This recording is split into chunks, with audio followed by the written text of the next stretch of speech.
त्याला let's go असं वाटतं की ह्या तलवारी 300 वर्ष जुन्या आहेत आणि ज्यांच्या मुठा सोन्याच्या आहेत. सर्व शस्त्र जमा करण्याचे आदेश दिले त्यांनी. ह्या आम्हाला सापडल्या पंढरपूरच्या होळकर वाड्यात. बोर्ड दिसते ना तुम्हाला साईडचं. जड असेल तर अशी वाटत नाही की जड आहे, कारण त्याचा बॅलन्स सगळा इकडे. गोल्ड प्लेटेड आहे, लक्षात ठेव. हातात पकडायला पण किती सुंदर ग्रिप पण आहे, परफेक्ट ग्रिप आहे. आताही धार आहे त्याला. ह्या तलवारींनी युद्धाचे घाव पण झेललेत. अहिल्याबाई होळकरांनी हा वाडा 300 वर्ष आधी बांधला. इथं ह्या वाड्यामध्ये साईबाबा सुद्धा इथं राहिले. सो हे ते किचन आहे आणि हा तो दरवाजा आहे जिकडनं नैवेद्य डिरेक्टली देवाकडे जातो. इथून ते भुयार आहे, जायचा रस्ता होता. हा बघ भुयार. ते बुजलंय पूर्ण त्याचं. आणि या वाड्याचे कोणतेच व्हिडिओ तुम्हाला इंटरनेटवर नाही सापडणार.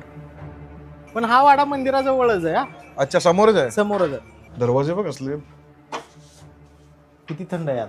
सुंदर ना. मला वाडा हे कल्चर थोडं आवडतं ना.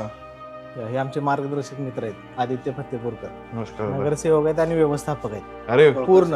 हा जरा मला हे वाडा बघून काहीतरी असं म्हणजे कसं सुंदर जागा आहे ही आणि आता कसं ते राहिलंय ते बघून असं जरा वाईट पण वाटतं पण आनंद पण होतो की आम्हाला ऍटलीस्ट बघायला तरी मिळतं ही गोष्ट. हे आपली संस्कृती आहे, हा आपला इतिहास आहे. हा वाडा 1753 1753 बांधकाम झालं याचं. 1768 13 वर्ष बांधकाम चाललं या वाड्याचं.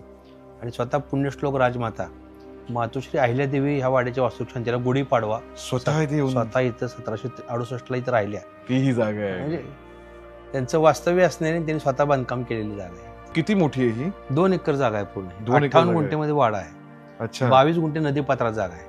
22 ओ आणि नदी ते जागा. नदीपात्रामध्ये 22 गुंठे जागा आहे.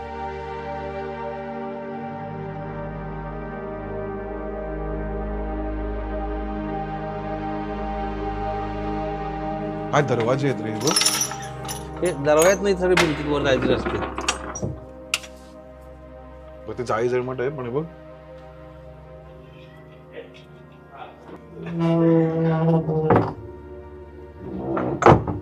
आणि काय थंड आहे बघ सगळं ते. अरे वाव. हे बघ इथे असं आहे.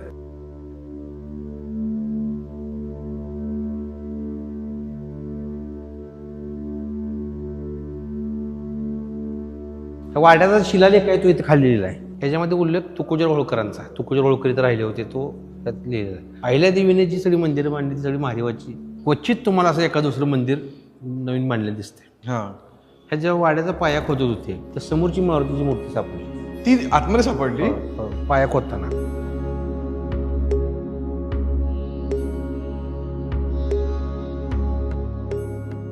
ही विठ्ठलाची मूर्ती आहे, ही मारुतीची मूर्ती. पाय तर अगदी साम्य बघा ना त्यात. अगदी कंबर आणि पाय तर अगदी काय? फक्त हात इथे आहेत, कमरेवरती नाही आहेत.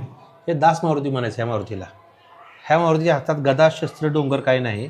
हा रामाची सेवा करायला मारुती, दास मारुती. दास मारुती. हा दास मारुतीचं सेवाचंच व्रत असल्यामुळं आणि विठ्ठल रूपी मारुती लक्षात ठेवा. किंवा त्यांचे कान पण बघा ना. तेच ना. हे बघा सगळं सेम आहे.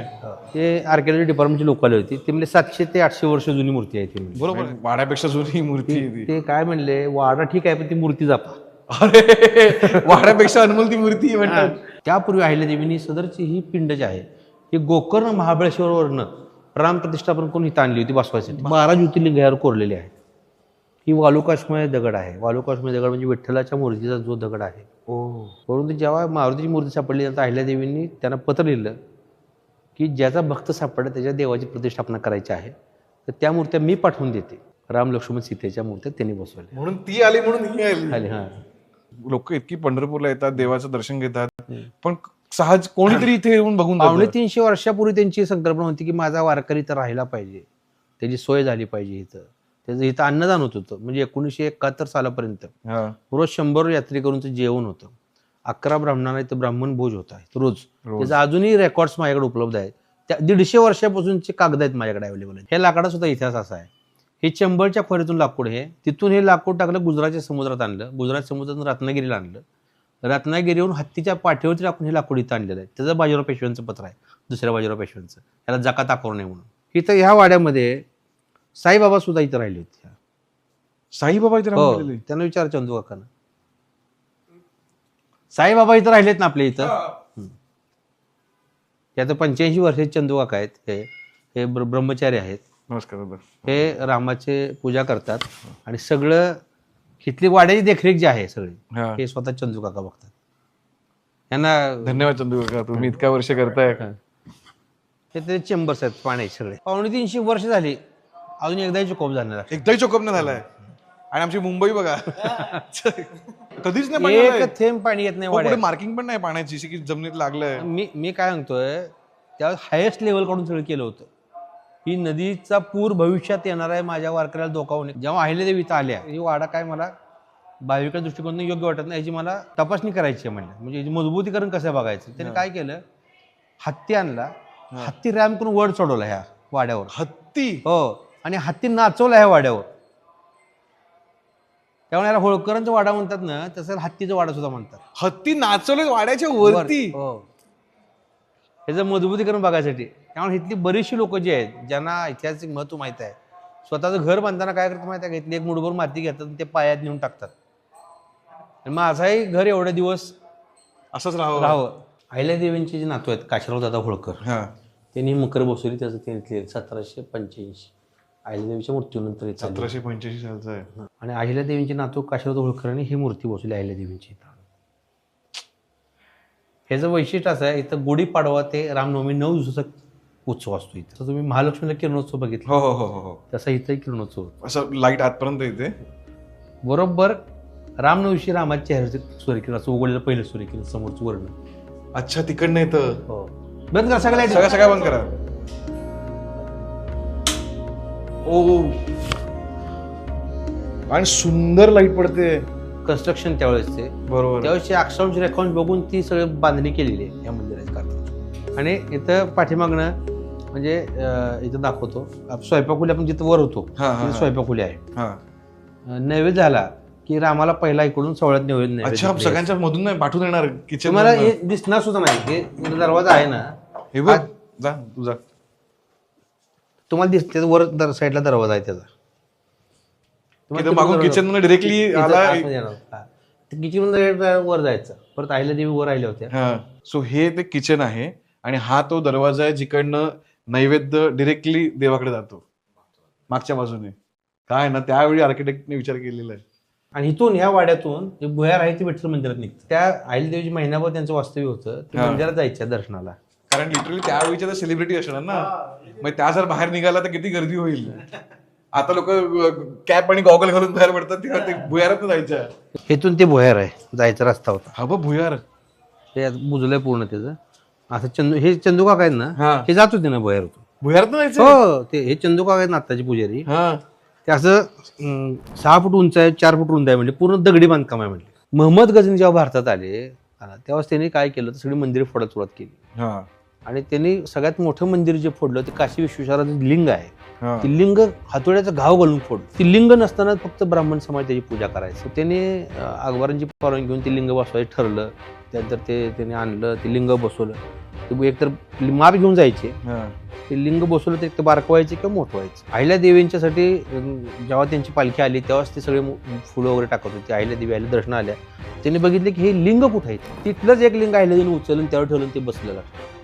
हा इतिहास लोकांच्या समोर येणं गरजेचं आहे की अहिल्यादेवीने ते लिंग ठेवलं आणि तिथं बसलं, ते लिंग अहिल्यादेवीने ठेवलेलं. त्यावेळेस पूर्ण आशिया खंडातली लोक तिथं सगळे धर्मस्पर्शात भरली. त्यामध्ये अहिल्यादेवींना पुण्यश्लोकी पदवी बहाल करण्यात आली, लक्षात ठेवा. आणि त्याच काशीमध्ये त्यांचाच घाट आज डेव्हलपमेंटच्या नावाखाली. अत्यंत दुःखद गोष्ट. ये मणिकर्णिका तीर्थ जो चौतरा था, मणि थे जिसमें मंदिर वगैरह थे, इसको तोड़ा गया. विकास होना चाहिए लेकिन अपने पुराने धर्मों में समझौते हुए. काय झालं की घटना घडली. आमचे यशवंत होळकर महाराज तिथं प्रत्यक्ष बघायला गेले. ते जेव्हा तो तोडायला घेत होते, तोडून सांगितलं पण नव्हतं कोणालाही कामाला कळलं नाही. काय म्हणता. हो, हे रात्रीतनं सगळं उद्ध्वस्त केलं तिथं. जेव्हा सकाळी ही बातमी पसरली तेव्हा यशवंत होळकर महाराज आमचे ट्रस्टचे ब्रिगेडियर रणजित डेडवाल सर तिथं बघायला गेले. तिथे प्रत्यक्ष बघितलं, पूर्ण उद्ध्वस्त करून ठेवला होता घाट. मूर्त्या अहिल्यादेवींची मूर्ती आहे तिथं, गंगे मातेची मूर्ती आहे. आणि ते मी जाऊन आलो बऱ्याच वेळा तिथं. आमचा होळकरांचा वाडा पण आहे काशीमध्ये. हो, आणि म्हणजे की कुठं चाललंय ह्या गोष्टी. तेच ना. मला अनेक लोकांचे फोन आले की म्हणजे आता फोडल्यानंतर काय करणार मला सांगा. हो, त्याने- फोडून झालं आता काय करणार त्याला. फोडायच्या अगोदर त्याला प्रयत्न करता येईल. फोडून झाले आता त्याबद्दल काय करतात अनेक म्हणजे तो आपला इतिहासच तुम्ही नष्ट करायला. परदेशातले लोक भारतात काय बघायला येतात. खरंय. आणि तुम्ही आणि आपला इतिहास आपले हजारो वर्षापूर्वीचे म्हणजे मोहनजोदडो असतील किंवा अजिंठा वेरूळ लेणी असतील. हो. आपल्याकडे काय ताजमहल असतील म्हणजे ही आपली इतिहास आहे आपला. इतिहास आहे आपला. हा इतिहास बघायला परदेशी लोक इथे येतात. तुम्ही काय दाखवणार त्यांना काय नंतर? दाखवणार तुम्ही. आज दुबईला आपण जातो आर्टिफिशियल बघ. काय दुबई तर मला बिलकुल नाही आवडत नाही बघायला. नाही दुबई आर्टिफिशियल आहे सगळे. हो, हो. कारण जे फाउंटन काचा सगळ्या. काय मला सांगा ना तिथं नॅचरल काय स्रोत आहे काही काहीच नाही. त्यांना कोणाला हिस्ट्रीच नाही. इथं आपल्याकडे गड history किल्ले आहे. इथं गड किल्ले बघा लोक हो 2-5 हजार किलोमीटरवरून लोक इथे येतात. खरंय. ही संस्कृती इतिहास बघायला आपला हो हजारो वर्षापूर्वीचा इतिहास आहे या भारतीय संस्कृतीचा. हो. आणि ते नष्ट झाल्यानंतर लोक काय बघणार. आणि हे आत्ताचं काहीच नाही. लाकूड कसलं आहे पण अजून काय झालं नाही त्याला पण इतक्या वर्ष. सामान आहे pure. ढाल अडकवायचे.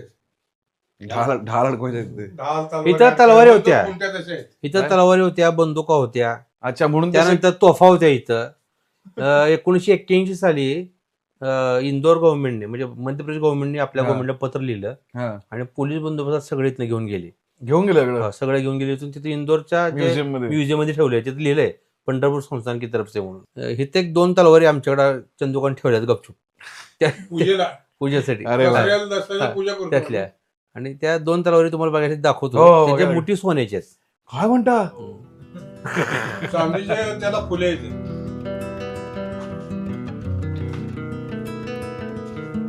अरे बापरे.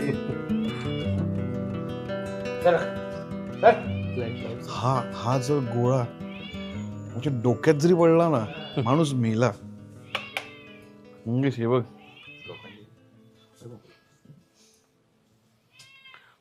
हेवी बघ असलाय तो. कुठले हे त्यावेळेस होळकरांचे कोणी जातात तिथं 100 तलवारी होत्या. त्यातल्या नळीच्या बंदुका होत्या. ते सर्व शस्त्र जमा करण्याचे आदेश दिले त्यांनी.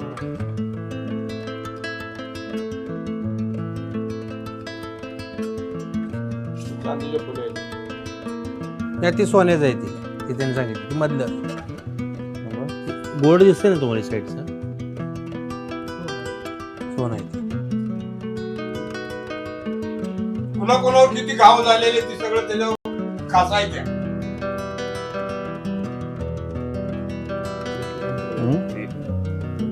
तलवारीचं वजन बॅलन्स आहे ना.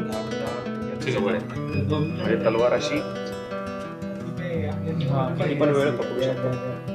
जड असून पण अशी वाटत नाही की ती जड आहे कारण त्याचं बॅलन्स सगळं इकडे हे बघ गोल्ड बघ. हा, हे बघ गोल्ड प्लेटेड आहे. एक लक्षात ठेव गोल्ड प्लेटेड आहे. असलं सुंदर आहे ते. हातात पकडायला पण किती सुंदर ग्रिप पण आहे. परफेक्ट ग्रिप आहे. आणि वापरलेल्या आहेत तलवारी हो, वापरलंय म्हणजे वार झाले पण दिसतोय पण वार झालेले आहेत. आताही धार आहे त्याला. त्याला आताही धार आहे. तुम्ही हात लावून बघा. युद्धाची म्हणजे असं वाटतं की जाऊया त्याला लेट्स गो असं वाटतं की मला लागेल रे ही मारली तर कसली घुसेल ही.